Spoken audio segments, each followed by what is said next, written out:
Hey, what's up, guys? Today, I had a revolution. Let me tell you where I got this revolution. I was watching some YouTubes about celebrities and their early years, because being an actor, having to maybe go to school, high school, public high school, middle school, whatever have you.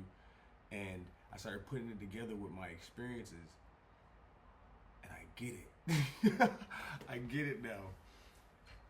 When you're kind of a celebrity, some people don't really understand that. And like, I've been around celebrities and not really noticing them for being celebrities. You know what I mean? Like, I was just kind of like just regular people to me because in my world, I was already a celebrity. So I kind of knew how to handle it. But when the pressure came from home, that's when I started going, kind of getting a little, stirred up. But anyway, I get it now. I totally understand, and I understand where I was in my little space of Connecticut. I get why, I was getting certain, things in my life. And damn, I miss like home. Now I don't miss home, but like I miss like that area, knowing that I could go over here and I could go back over here. It's really interesting to be able to just still dabble in, the city, and then be able to go to the city, and be around people that don't understand nothing that you live like. They're trying to be an actor, a model, whatever have you. I get it now. I totally understand. So like, it's a brand. You have to build your brand. It, that was why I had so many people causing so much stress in my life, because they understood the magnitude of what I was having and how I was just kind of like being nonchalant about it, because I guess it was just a form of arrogance. Nah, I just didn't understand. Like, nobody taught me anything. Nobody like sat me down and talked to me and said like, yo, this is what you're dealing with. This is what you're doing. This is what you're asking for. And now that I see everything that's going on in New York with, or California with like the Diddy situation, with these celebrities just randomly passing away, I get it now. I understand. Before, I just wanted to hoop, you know what I'm saying? Like, I was a kid that just wanted to play his butt off, and I didn't even check the stats. I'm going to my next game or going to train more. Like, that's just how I was, and that's how I always was. And now I see why I'm so addicted to working out, because that's what I was supposed to be doing. That's what I'm supposed to be doing even now. Like, I'm supposed to be on the court. I'm supposed to be, a name.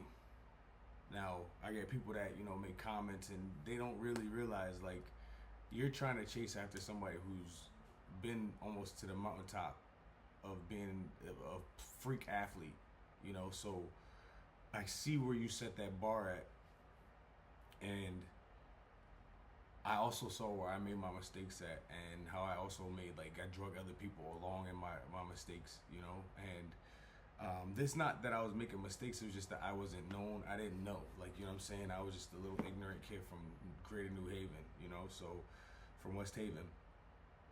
And now I totally understand why my parents were trying to keep me away from, the industry, why my, friends were kind of envious, jealous, went out of their way to, go to my gym, see what I was doing, try to hurt me, talk crazy about me. They wanted to get me out of my,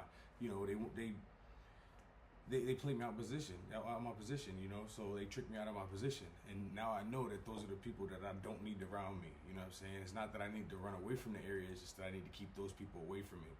But I felt like in my heart of hearts that my mother and the people that she was setting me up with weren't gonna stop until they actually got me like hurt. Like, she already saw me walking around limping, damn near miserable because I couldn't play basketball, and she didn't care. You know what I'm saying? So like, I had to make a move. I had to leave because my father was a part of it. My brother was a part of it. Like, I had to get out of there before I went insane, because I know that I'm supposed to be over here, and you're telling me to stay right here. And I'm like, I'm not even trying right here. This is not even entertaining to me.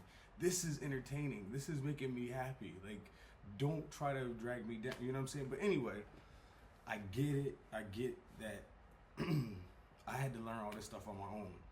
You know, yeah, I had people that tried to explain things to me, like, soft way.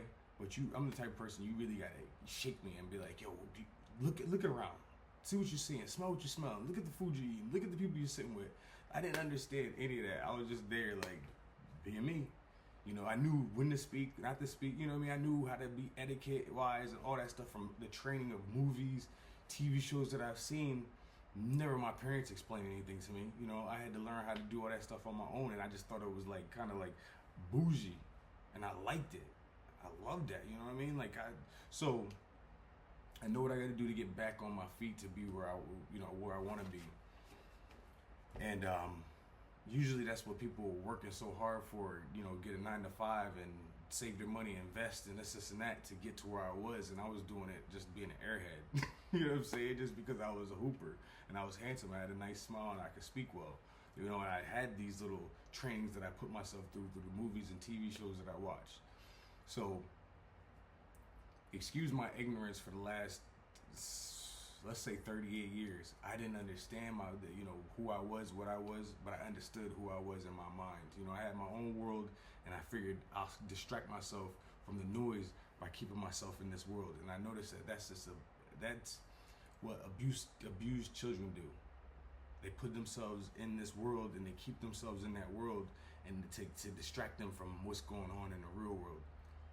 So as much as I said that I wasn't being, I wasn't in a prison, a family cult, a situation, you know what I mean, where my parents trying to keep me back. I kept myself really like protected, from the actual thought and beliefs of it. And I fooled myself. So let's not fool ourselves anymore, but we're working on the body, getting back in shape. And I see now that I left that all that body pain that I had from my neck, I couldn't think, I couldn't read anything. I was like dyslexic because of the stress. Like everything was so stressful to me, like I couldn't, because of the nagging I got at home. And the nagging I got out, and like it was cool at school, but at home it was just nagging, like all day long. Like it was just like somebody clawing at a chalkboard, and that's what they intend to do to keep you down. They don't understand that you know your purpose, or you found your purpose, and you know that you're here for a reason. They want to keep you down. So all the other noise that I hear, comments, people putting on their story, talking, you this and that, and you claim to be a prophet and whatever. I'm not a prophet. I just know that I know who I am. Just like you're trying to find yourself through trying to be like me. Not saying that everybody is, but a lot of people that I know, I'm an influencer. I do just the smallest things seem like the biggest things to people, and I never knew that I was, but I knew, because I put in so much work, and then people see me, and they're like, "What the hell you look like that? How you do that? How you do?" I put in so much work, not knowing that it was the way I was raised, the way I raised myself. My father taught me how to train or play basketball, and I just picked bits and pieces of everything that I've ever seen. I'm very analytical. I observe everything, and I talk because I'm just so like, what I'm saying. I didn't know that. I just didn't like silence. But the more information I was putting out there, the more they was just I was teaching them how to hurt me. But I didn't think that my family would do that. I didn't think the people that were close to me would do that. And yes, they would. Yes, they would. To make to knock you down, to make you, not reach your potential. They don't care about your misery as long as they doing well. As long as they beat you. And then later on they come back and be like, damn, I feel bad. So they're going to say, oh, he crazy or something like that. You know what I'm saying? Like, it's not that you're crazy. You just know what you're doing. You just say it out loud. And you can't do that. And that's why I realized also, that's why I loved having the dogs, they make you slow down. They make you have to slow down, be patient, see what's really like, I used to talk to my dog when I was young. I had Pooch. I used to call him Pooch. I was like 5 before my brother was born. I had Pooch, and whenever my mother would beat me or whatever the situation was, like, yell at me, scream at me, hit me, blah, blah, blah, or make me just feel bad, I would just go down there and talk to my dog and just hang out with my dog, chase the dog around the house, outside, play basketball. That was my coping. And now I understand why I get so comfortable with training and shooting around, and I love the dogs because that's my coping method. That's my therapy from what she was trying to do to me, what my parents were trying to do to me, what her family was trying to do to me. Let's clear that up. Her sisters were trying to do to me. I get it now. I totally understand now why I always go right back to this, and I don't care about money. I don't care about that stuff. I want what I want. You know what I'm saying? I get it why I seem so selfish and arrogant, because I don't care about what other people think about. You care about having a girl, having a nice car, having this, having nice clothes, having that. I'm worried about just getting back to this game. All that will come when I do this. That's why I don't have kids, because I'm so in my own head about what I want.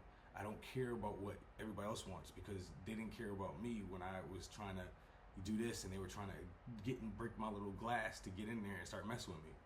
You see what I'm saying? I had to look all this stuff up on YouTube and just sit there and think about other celebrities, celebrities that I see on social media, and so the people I've been watching all my life, they get bullied too. And it's by their family, and it'd be some financial stuff, it'd be just jealousy, envy, it'd be some craziness.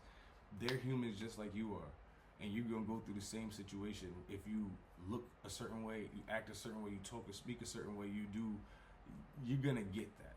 And I had to stop looking at myself as just a regular Joe Schmo, because you don't look at yourself as a regular Joe Schmo when you get dressed up and you go out.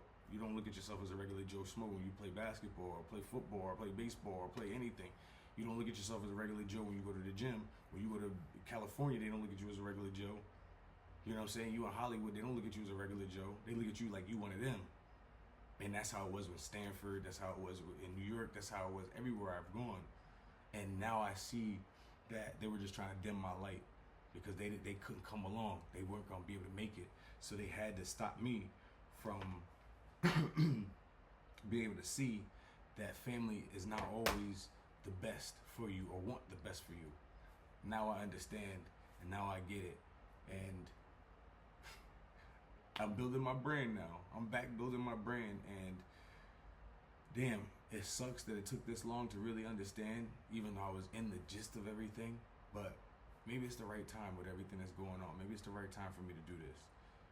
I've had people come up to me and tell me I need to be on TV shows, and I said, no, I'm going to California, just because I wanted to get myself together, because I knew if I didn't have my back together, that I'm going to snap on people.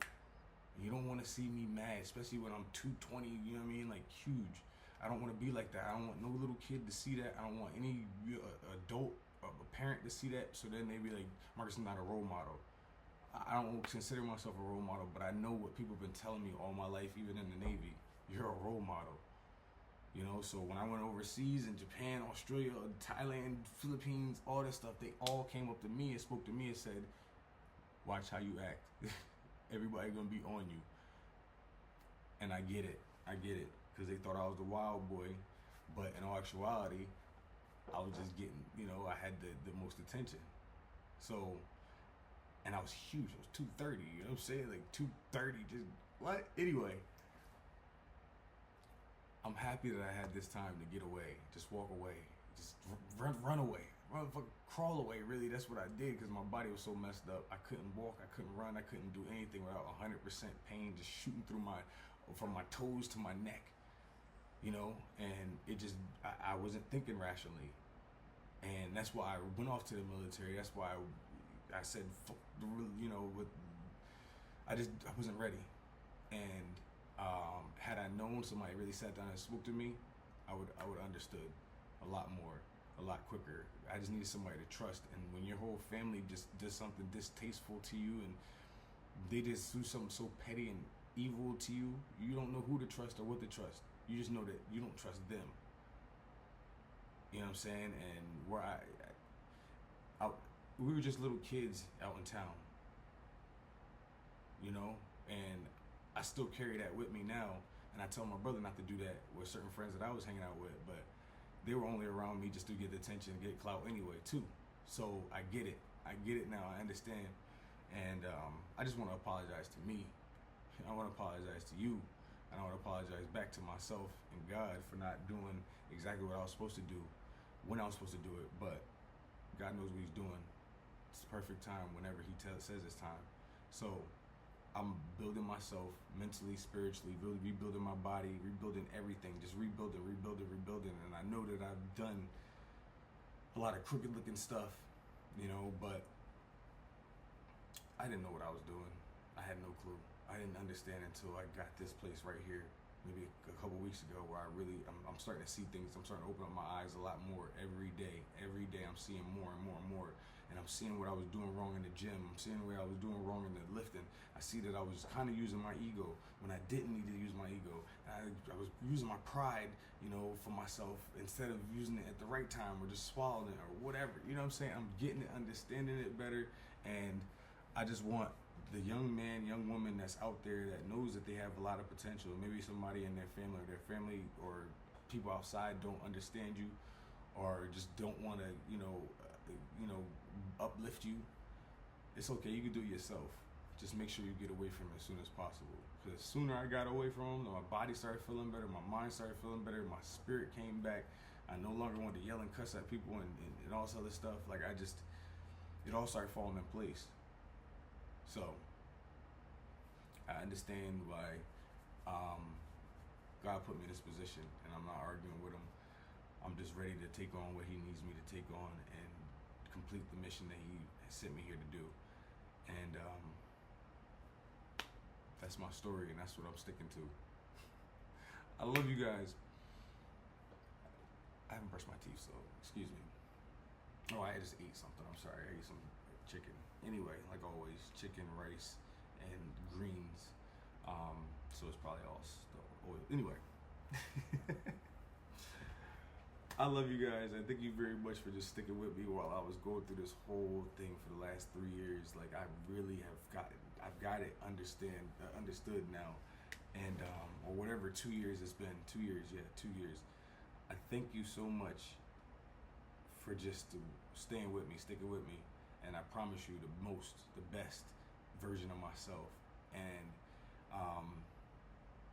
I'm excited. I'm really excited. Whatever you do, whatever the deal is, you gotta have my dogs involved too. I can't go into the hotel. I can't go to nowhere until if you don't have a driver that I want my dogs with me. And at least at the place, the hotel. That's just how it's gonna be on my contracts. And yeah. I'm loving this person that I'm building. I'm loving this person. Yes, I might be by myself, solo dolo, doing it DOA. So, if you see me, salute me. Because I love you more than you love yourself, probably. I'm telling you, because I want everybody to feel this way about themselves. It's a great feeling. I've done a lot of work. I've done a lot of crying. I've done a lot of complaining. I've done a lot of, foul, unnecessary things, but it helped me get through my trauma that they put me through. And if you don't like how I put it out there, you should have thought about who you was giving it to, because everybody handles their situation differently. And I had to deal with my own trauma the way I only felt comfortable doing it. And that was with you guys. So, accept me for who I am, and I'm only gonna get better. Hopefully you don't see any more of that. You won't see any more of that because I really don't care that much. I'm just gonna go right back into my little bubble, play basketball, fix myself, work on, and then I'm gonna expand it. Maybe add another person at a house or something. You know what I mean? Expand it. Small things at a time. I'm not trying to bite off the whole world, at one time, because I know that I don't like the taste sometimes, and I have to get it. It's an acquired taste. So. Here I am telling you that I am a human, not just only a cyborg, because we cyborgs here. But I'm a lone wolf, and I love being by myself.